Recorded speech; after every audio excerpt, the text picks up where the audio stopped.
Assalamualaikum warahmatullahi wabarakatuh.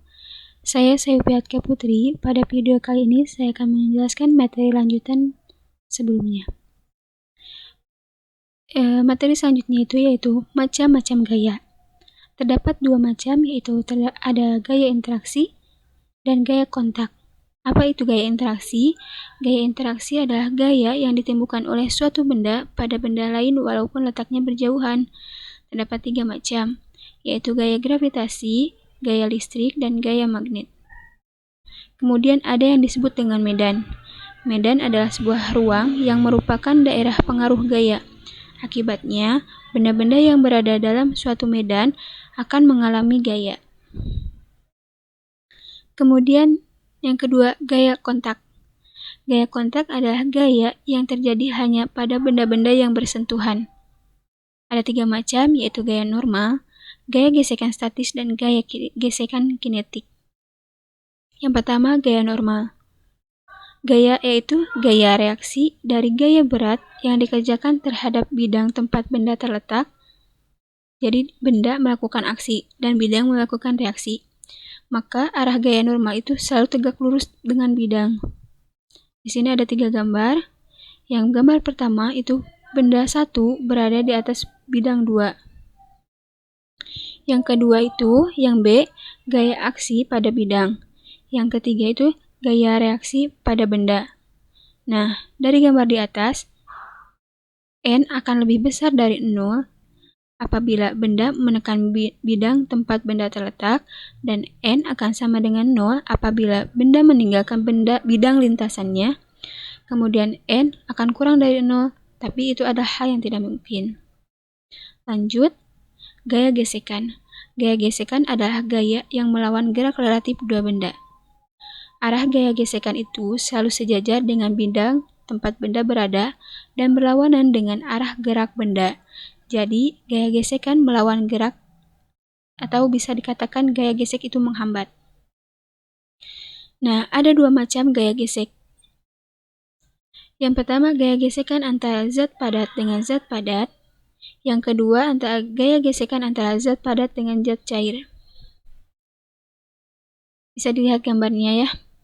Nah, langsung ke yang pertama, gaya gesekan statis atau bisa dilambangkan dengan Fs. Gaya gesekan yang bekerja antara dua permukaan benda dapat dalam keadaan diam relatif satu dengan yang lainnya.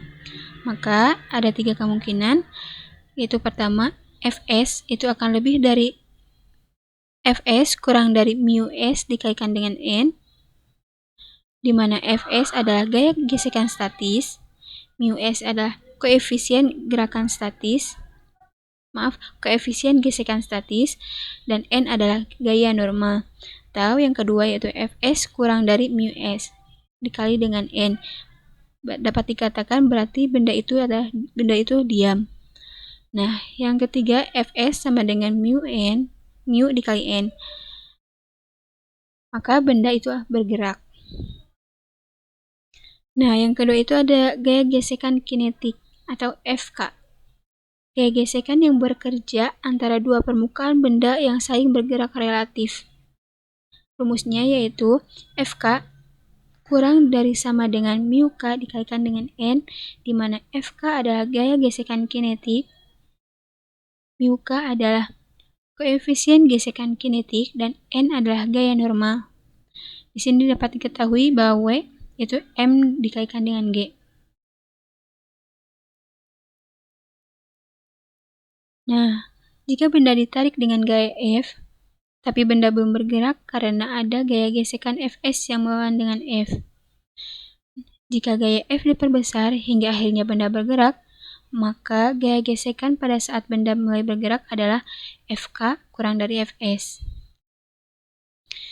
Ada beberapa kemungkinan. Yang pertama, jika Fk lebih dari Fs, maka benda itu diam. Yang kedua, jika Fk sama dengan Fs, maka benda itu saat benda bergerak. Dan yang ketiga itu Fk kurang dari Fs, maka benda bergerak. Nah, sifat-sifat gaya gesekan. Gaya gesekan itu tergantung sifat permukaan kedua benda dan berat benda atau gaya normalnya. Langsung ke contoh soal. Di sini ada mobil dengan massa 600 kg melaju di atas jalan datar dengan kecepatan awal 30 meter per sekon. Kita akan mencari gaya hambatan tetap. Berapakah akan berhasil menghentikannya dalam jarak 70 meter? Yang kedua, berapakah nilai minimum koefisien gesek antara ban dan permukaan agar hal ini tercapai?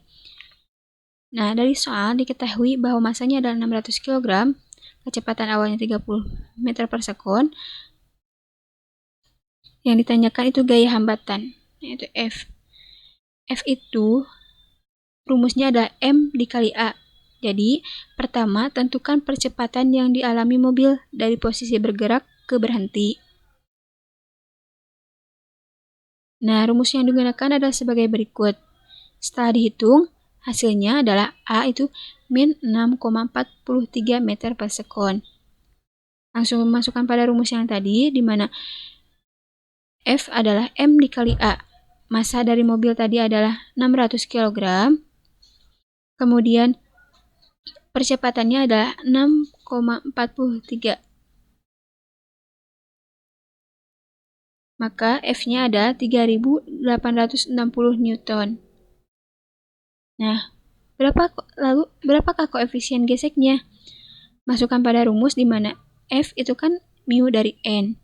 Jadi untuk mencari koefisiennya yaitu F dibagikan dengan N, di mana N itu adalah gaya normal, permukaan jalan yang menekan pada mobil dengan gaya seberat gaya mobil. Jadi N itu massa dikaitkan dengan gravitasi. 600 dikalikan 9,8. Jadi hasilnya 5.900 Newton. Diketahui tadi gaya gesek pada bannya itu adalah 3.860, sehingga koefisien geseknya adalah 3.860 dibagi 5.900. Hasilnya adalah 0,66. Jadi, agar mobil dapat dihentikan dalam jarak 70 meter, koefisien koefisien gesek sekecil-kecilnya harus 0,66.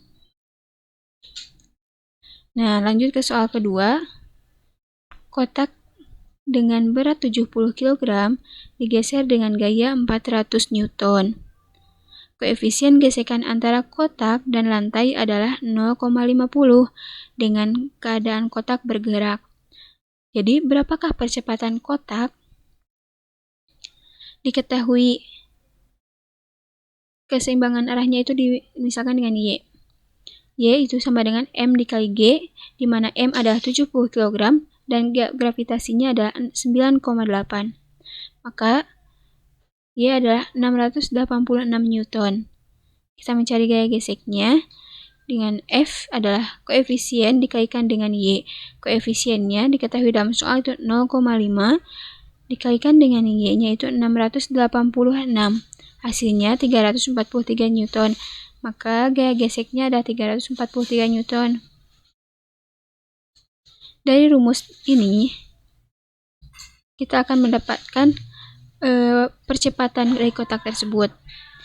Kita tinggal masukkan resultan dari gayanya. Yang pertama itu 400 Newton dikurangi dengan 343 Newton.